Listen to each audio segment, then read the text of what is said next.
प्रधानमंत्री जी के द्वारा एक बड़ी जिम्मेदारी दी गई है।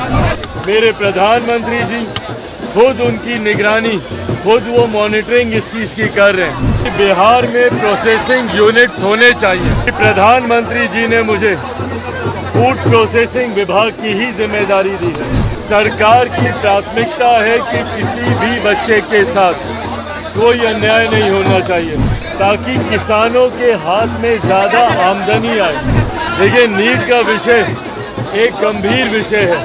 पटना पहुंचकर चिराग पासवान ने अपनी जिम्मेदारियां बताई, जहां पर बता दें कि चिराग पासवान अपनी माता जी के साथ नजर आए। उन्होंने महज जिम्मेदारियां ही नहीं बताई, बल्कि उन्होंने विपक्ष पर जोरदार हमला बोला।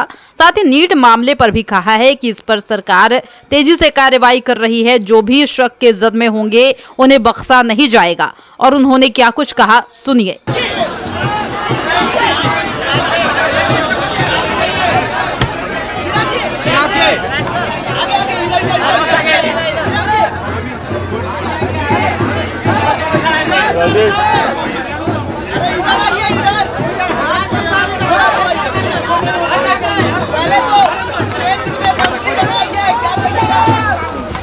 प्रधानमंत्री जी के द्वारा एक बड़ी जिम्मेदारी दी गई है।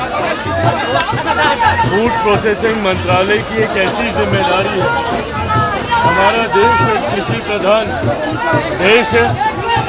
बिहार जैसा राज्य जो कृषि प्रधान राज्य है, और आप सब लोगों ने अक्सर सुना होगा कि बिहार फर्स्ट, बिहारी फर्स्ट के माध्यम से हमने हमेशा इस बात का जिक्र किया है कि बिहार में प्रोसेसिंग यूनिट्स होने चाहिए, ताकि किसानों के हाथ में ज़्यादा आमदनी आए, ताकि राज्य का राजस्व बढ़ सके। इस बात का जिक्र बिहार फर्स्ट, बिहारी फर्स्ट के माध्यम से अक्सर हमने किया है। ऐसे में मेरे लिए ये सौभाग्य की बात है कि प्रधानमंत्री जी ने मुझे फूड प्रोसेसिंग विभाग की ही जिम्मेदारी दी है, जिसके माध्यम से आने वाले दिनों में जिम्मेदारी देश भर की है, पर बिहार में भी आने वाले दिनों में इस मंत्रालय के माध्यम से कई ऐसे प्रोसेसिंग यूनिट खोले जाएंगे। हाजीपुर का केला हो, या मुजफ्फरपुर की लीची हो, या मखाना हो, या आम हो, यहाँ ये तमाम चीज़ें ऐसी हैं जो अगर यहीं पर प्रोसेस्ड हो जाए, उसकी पैकेजिंग हो जाए, तो ना सिर्फ उससे किसानों की आमदनी बढ़ेगी, बल्कि राज्य का राजस्व भी बढ़ेगा। ऐसे में ये जो बड़ी जिम्मेदारी प्रधानमंत्री जी के द्वारा मुझे दी गई है, इसका पूरी ईमानदारी से और पूरी निष्ठा के साथ इसका पालन किया जाएगा।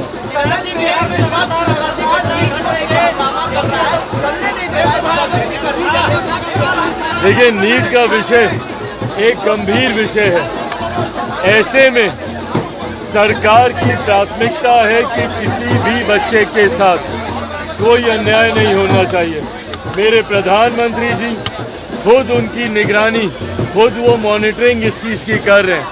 ऐसे में केंद्र सरकार जितने भी स्टेक होल्डर्स हैं उनसे बातचीत कर रही है।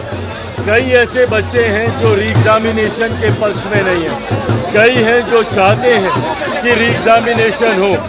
ऐसे में बीच में पेपर लीक का भी मामला आया, जिसको लेकर अभी जांच चल रही है। कई लोग न्यायालय भी गए हैं, जहां पे अभी मामला विचाराधीन है। तो जब इसमें इतने सारे पक्ष इन्वॉल्व हैं, जब इसमें इतने सारे स्टेक होल्डर्स इन्वॉल्व हैं, तो सरकार सबसे बातचीत कर रही है। सही समय पर सही फैसला लिया जाएगा, पर सरकार की तरफ से ये विश्वास आप लोगों को दिलाता हूँ कि जो भी फैसला होगा वो छात्रों के हित में लिया गया ये फैसला होगा।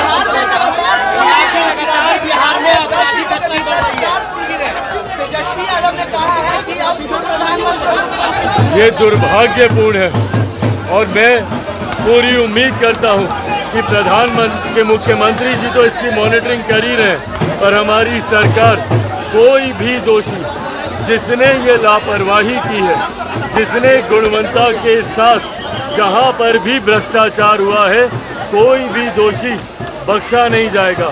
भविष्य में जितने नव निर्माण होंगे, हम लोगों की इस डबल इंजन की सरकार के आने के बाद सुनिश्चित किया जाएगा कि गुणवत्ता के साथ कहीं कोई छेड़छाड़ ना हो। तो सुना आपने कि किस तरीके से चिराग पासवान ने पटना पहुंचकर अपनी जिम्मेदारियां बताई और साथ ही कहा कि मुझे जो विभाग मिला है उससे मैं किसानों का भला करूंगा और उन्हें आर्थिक रूप से मजबूत भी करूंगा। साथ ही उन्होंने विपक्ष पर जोरदार हमला बोलते हुए कहा है कि जल्द ही मेरे प्रधानमंत्री इस मामले की संज्ञान लेंगे और किसी को भी नहीं बख्शने वाले हैं।